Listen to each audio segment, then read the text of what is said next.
So let's talk about this new Superman movie. While we do that, at the beginning of this conversation, I do want to remind people, if you are tired of wokeness in Hollywood, in entertainment, in culture, and you're looking for something that just, you're like, I don't want to read about like a gay superhero. I don't want to read about I just want pure entertainment.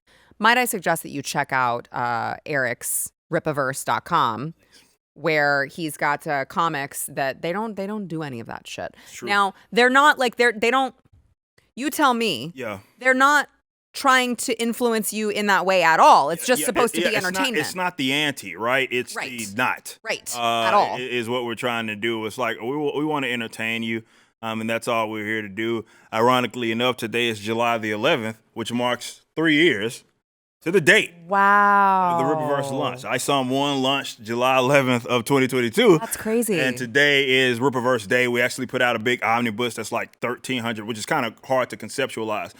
We put out 1,300 pages worth of comic books, but we have a big collection that we dropped today. That's everything that we've released up to this point. It's Rippaverse years 1 through 3 that you can go grab right now. But yes, that's what it's about. It used to be what those companies were about. It's more about the universal truths and having entertainment. If you're going to have political elements of your in your like world, right? It's weaved in a manner that is digestible by anybody for the most part. And again, it's based upon universal truths, not trying to beat your audience over the head with your individual political positions, which is something that I know we're talking DC, but it's something that the great Stan Lee was pretty open about. Like, he never wanted if he was going to have something social that was there, he wanted underlaying the plot, not to make the audience feel like he was beating them over the head. Right, exactly. And so now what I've heard about this Superman movie, which I'm still not going to see it, but I've heard that the movie itself doesn't necessarily inject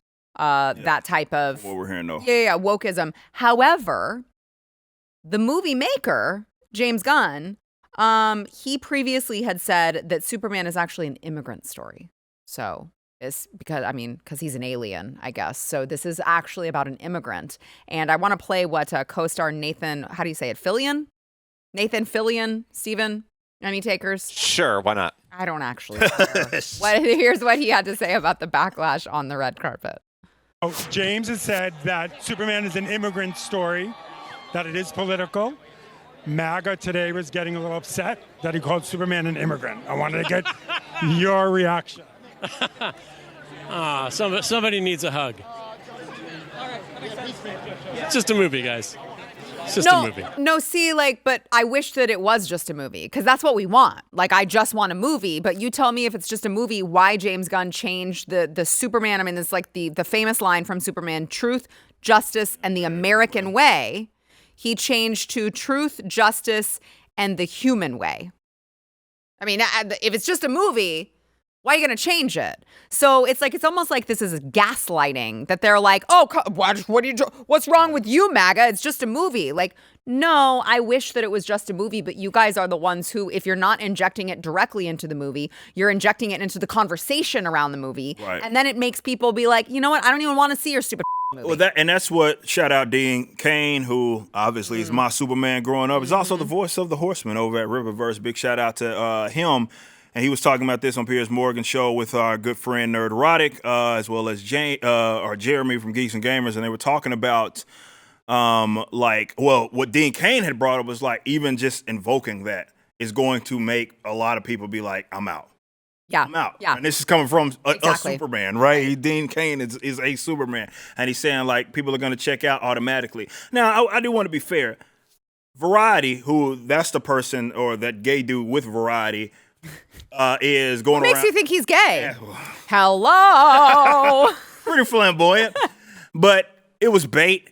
For sure. He went and asked that same question to several people that were on the red carpet. Actually, on the carpet itself, James did the best to try to talk around it, whereas all the other, for the most part, co-stars were, that was kind of their approach, like, hey, screw the MAGA guys or what have you.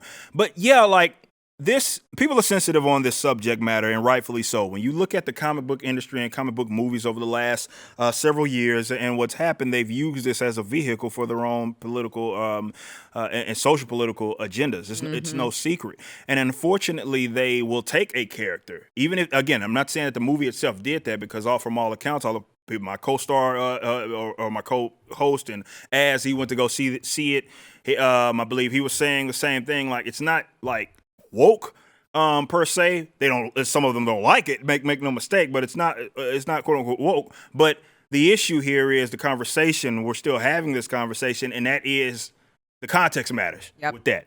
Yep. And especially with regards to Superman, if you understand what DC has been doing in their comics as of late, if you don't know it, Superman's son is now gay. In fact, the colorist for the colorist, it's really jacked up if you read into what happened, because he used to be like a kid, right? Yeah. They specifically aged him up, still a minor, but they aged him up. He's like in high school now, and aged him up, and now he's gay. No, for sure, yes. So that was the project that I got Gabe El Taib from, because he was the colorist on that project, and that did it for him. He was the colorist for Superman at the time. God. He's like, man, I can't do this. I'm out. And he ended up coloring I Some 1 and beyond. But yeah, all that considered, they will take, because they've proven that they will do that, all of your beloved characters and try to pretend as if it's either always been that way, right? Mm-hmm. And then trying to gaslight everybody else, right? So you have these guys that are obviously pro-illegal immigration and what have you. Of course, they're going to use Superman as a vehicle to say, hey, this is a character you guys like. Well, he's ours. He represents what we all want. I was like, I don't think any of y'all are advocating aliens falling out of the fucking sky. He's from planet Krypton. Are we really going to pretend like exactly. this is an immigrant story? I don't think. What? Yeah, I mean, and it's such a disingenuous way to even look at that, right? You know, he's a literal baby crashing in. He gets raised by this Midwest, and obviously the implications there that they're probably red. His parents are red. I don't know what. Considering where Superman was raised, I don't think that's the store traditional values, traditional American values. You don't get to hijack Superman and try to make it about you, right? No, you don't get to do that. But that's what they do. They're absolute bastards, and the access media, which is who I would take exception to when looking at that clip, are doing exactly what they have done. And that is trying to bait these studios, try to bait these companies into adopting their rhetoric, adopting their ideology. They weren't as successful as they had been in the past, and I think that's because it's gotten so ugly. They failed. They've bombed. A lot of these movies that have injected this stuff more openly have absolutely tanked. Marvel has taken a massive hit. Comic book movies in general have taken a massive hit in adopting this, and you think at some point they'd be like, okay, we got to pivot. That's what I keep waiting for. Well, but I wonder if the studios have decided, okay, we do have to pivot, but then you've got the people like James Gunn, because to your point, that's what people who I have seen the movie are like. It was not woke at all. They didn't have any sort of ideology in there. It was just genuinely a good movie. So you can try your damnedest to even make a good movie if you are one of these movie studios who is like, shit, we got to stop with the woke stuff. People don't want to see it. Let's just make a good movie and put it out there and pray to God that these actors and directors don't say something to screw it up, like Rachel What's-Her-Face from Snow White. Yeah.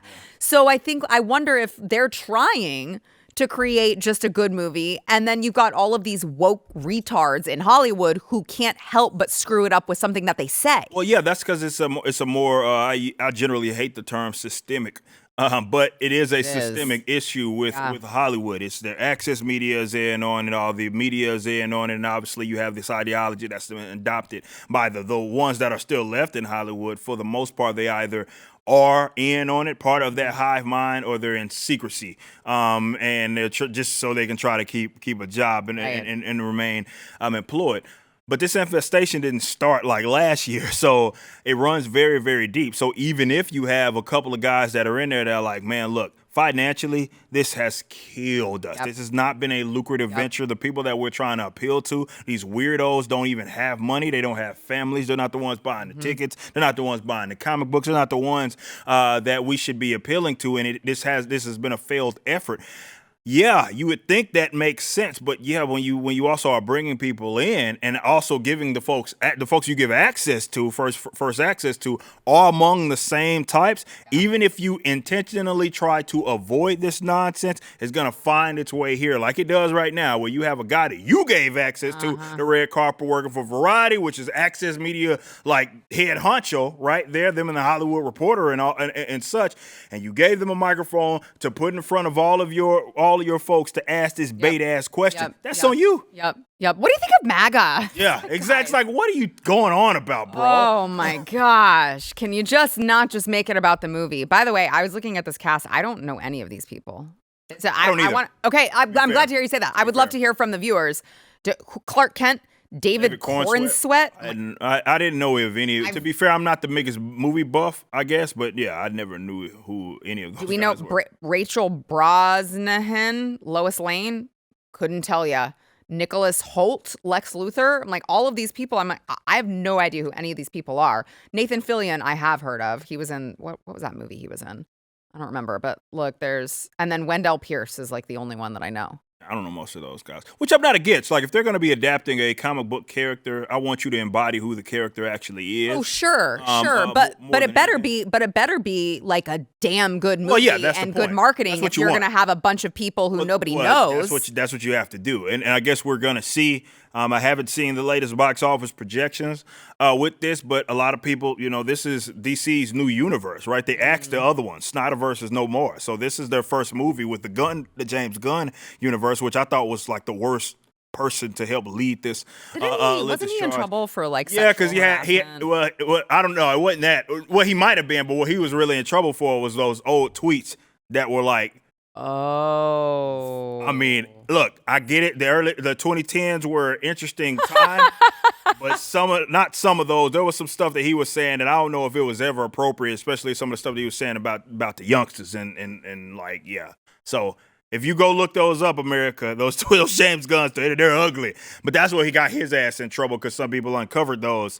And it was a little brief apology tour, and they let him right back in like it had never happened. But some of those tweets were isn't it so interesting how they pick and choose who gets let back into the club and who doesn't? Yeah.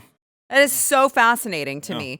Jokes surrounding pedophilia and sexual assault. It was the pedophilic one were ugly, bro. If you go read some of those tweets, it's gonna make it uncomfortable. And like I said, I understand the 2010s. I was in my 20s during that time, so I was the one dropping the slurs and all the goofy stuff back then. But it wasn't like that about children. Right. That was extra, man. I don't know when that ever was appropriate, but he was just tweeting them out.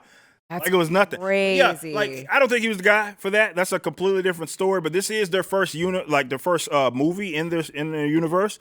So it's a lot riding on it. It's a whole lot riding on this movie. If you like this clip and you want to see the full episode, click here. And if you want to subscribe to the channel, come on, you know you do. Click here.